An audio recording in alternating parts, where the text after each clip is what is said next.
Ghostknob.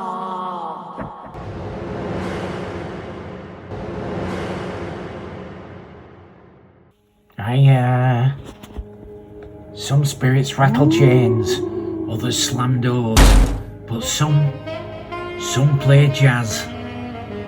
In tonight's tale, I checked into a B&B in Skegness, looking for peace and chips.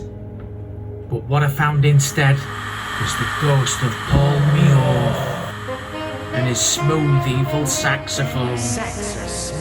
This is the story of the night I had to empty a ghost soul. This is Christopher Ghostknob presents The Haunting of Paul Meorf. Feel the power of my saxophone. Skegness. The kind of place where the fog smells like disappointment and chips. The taxi driver threw my suitcase into a puddle and sped off without a word, which is how they say hello around here.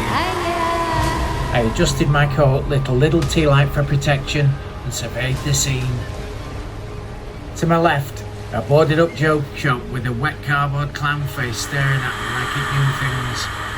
To my right, a Wetherspoon's glowing faintly like a haunted fridge. And dead ahead, through the swirling mist and the rising sense of regret, Big Willie's halfway in. A B&B above a carvery with a 1-star hygiene rating and posters advertising live saxophone every Friday, possibly. At the check-in, the receptionist handed me a large key and whispered, "You'll be in room 6. Try not to listen." I stepped inside room 6. It was threadbare with faded wallpaper peeling like old bacon. The moment I stepped inside, I could feel it. A weird pressure in the air, a faint wetness. Then out of nowhere, one big, long, sensual, smooth saxophone note that filled the room. I froze. It wasn't coming from outside, it was inside me, inside the walls, inside the air. Another note followed, and then the words, "Feel my smooth sax. Let it in." I turned, and there he stood. "Who are you?" I asked. My name is Paul Meorf. Paul Meorf? That's a weird name, must be French or something. It's hard to tell because the accent's all over the place.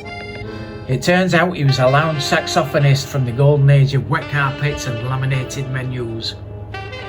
Shirtless with chest hair like haunted candy floss, he once played the Skegness Holiday Inn 4 nights in a row until he was banned for excessive horn misuse. He describes his sound as Smooth, but emotionally raw, like rubbing baby oil on a freshly wounded heart. He died mid-solo during a passionate rendition of Careless Whisper, and ever since his ghost has lingered, sax in hand, shirt missing, trousers negotiable, ghost saxophonist, and clearly very interested in me. Oh! Paul's shirtless form shimmered in the gloom, holding a gleaming saxophone that oozed glowing mist from every hole. You are sensitive, Ghostknob. He whispered, sliding the reed between his lips. You feel me. You want me. "I want you gone," I said, gripping the remote like a crucifix. You don't understand. Paul moaned. My saxophone is cursed. It must be emptied. I blinked. Emptied? Yes, emptied of evil. It's full and brimming. The notes they possess, they seduce. Every solo is a sin. You're the only one that can release it, Ghostknob. I didn't know what to say. No one ever prepares you for this at ghost school. I tried to escape, but every door slammed shut. Fog linked under windows, and doom bar dripped from the ceiling. Paul circled me, his sax glowing hot. You cannot resist the pull of my smooth sax. He raised the instrument to his lips. I felt it, the room was trembling, my knees were wobbling. A warmth rising in me I hadn't felt since watching The Lost Boys alone at 14. I collapsed onto the bed. It's too late. Paul whispered. The only way to break the spell is to play it all out. And what happens if I don't? If you don't, you become one with the horn. Another note in my eternal solo. That's when I knew I had no choice. I had to empty the sax. I took it in both hands. It throbbed with ghost energy. The keys dripped with cursed jazz. Hold steady. Paul gasped. You're nearly there. I blew for my life. And from the bell burst a stream of haunted notes. Wet, furious, jazz-drenched madness.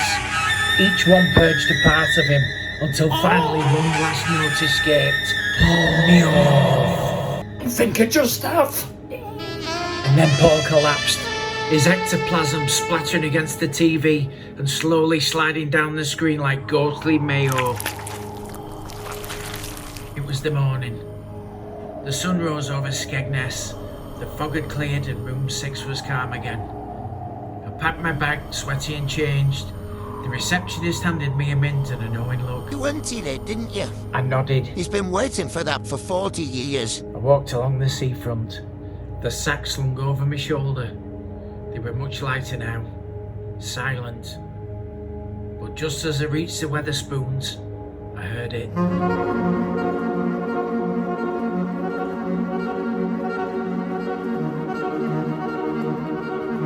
Just one last breath of Paul.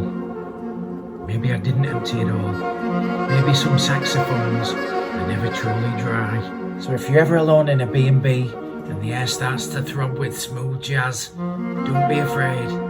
Just blow hard until the ghost is drained. And if you ever hear a whisper in the mist that says, Feel my smooth sax. run. Or don't. I'm not your dad. Good night.